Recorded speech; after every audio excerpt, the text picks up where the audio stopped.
afternoon, everybody, and I'm coming to you from our room in the Banana Bay Resort. It's definitely a wellness place for the last over a week now. I am in my Love Language Minute, that abbreviate LLM, on my YouTube channel, and it's Friday, the 25th, right? Yeah, March 25th, 2022. Today's title is When It Doesn't Come Naturally. This is my commandment. Love each other in the same way I have loved you. There is no greater love than to lay down one's life for one's friends. John 15, verses 12 through 13. I'm often asked, what if your spouse's love language is something that doesn't come naturally for you? Maybe his love language is physical touch, and you're just not a toucher. Or gifts, but gifts are not important to you. Well, they aren't important to me if they have something attached to them, that they expect something in return. A gift shouldn't have something that expects something. A gift is just that. You give it not expecting anything in return. That's not what's been happening to me, I assure you. I'm having to sell those gifts to support myself because man made choices for me that I didn't get to make choices for myself. Because I've not been able to take care of myself for the last 2 years because I've been sick and haven't been able to work.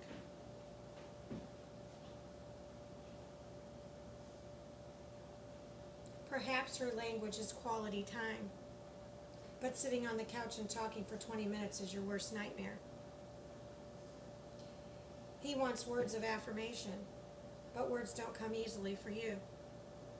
Or she prefers acts of service, but you don't find satisfaction in keeping the house organized. So what are you to do? You learn to speak your partner's language. If it doesn't come naturally for you, learning to speak it is even greater expression of love because it shows effort and a willingness to learn. Except when the other doesn't want to do that, well, then there's no sense in even wasting your time. You can try all day long, but if they're hell-bent, and I say that with complete confidence because that's coming from down under, that ain't from him. There ain't nothing you're going to do to change that person's mind.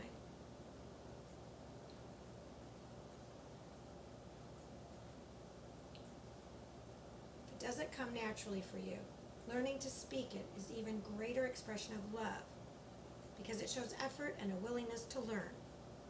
This speaks volumes for your spouse. Also keep in mind that your love language may not come naturally for your loved one. Your spouse has to work just as hard to speak your language as you do to speak his or her language. That's what love is all about. Unconditional love doesn't have strings.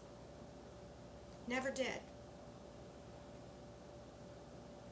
And those that impose strings with love, that's not love and that's not from him.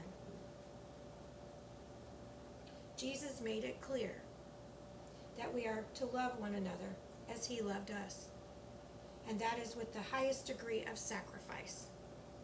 Few of us are called to literally lay down our lives for others, but we are called to lay down our lives in small ways every day. Love is giving, choosing to speak love in a language that is meaningful to your spouse or your friend, family member, is a great investment of your time and energy.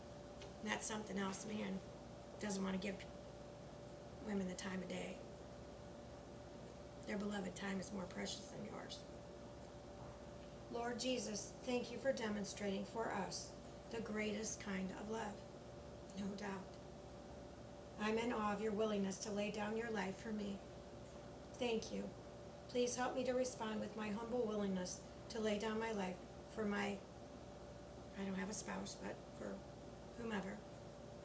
Even in smaller ways, such as communicating in his or her love language. So, when it doesn't come naturally, surrender it to him. That's all I can say. If that's the one thing you take out of today is surrendering to him, then so be it. Enjoy the ride. Buckle up.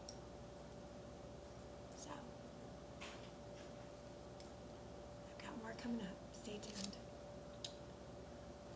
Bye. Love to all bunches and bunches.